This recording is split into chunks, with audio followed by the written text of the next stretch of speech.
Cotton storage बॅगमध्ये भ्रष्टाचार झाल्याचा आरोप दमानिया यांनी केला। तर त्यांच्या आरोपांना धनंजय मुंडेंनी आता उत्तर दिले, पाहूयात।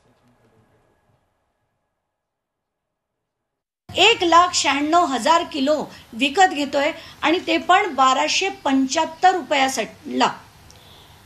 पाचवा भाग कॉटन स्टोरेज बॅग्स या तब्बल 6,18,000 घेतल्या गेल्या आणि त्या कशा घेतल्या गेल्या तर काहीच दिवसांपूर्वी ICAR नावाची जी संघटना आहे, जी सरकारी ऑर्गनायझेशन आहे नागपूरला, त्यांनी 20 अशा बॅग्स घेतल्यात आणि ते मी माझ्या डॉक्युमेंटमध्ये लावलेलं आहे।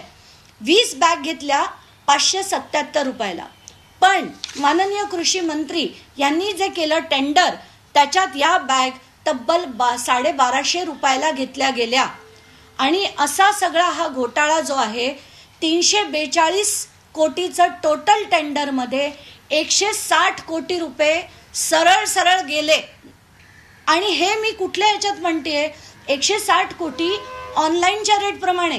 हे जर आपण बल्क रेट पकडले तर कमीत कमी 20% अधिक होतं, म्हणजे 200 कोटी 342 कोटी बनले गेले। इतके महान कृषी मंत्री।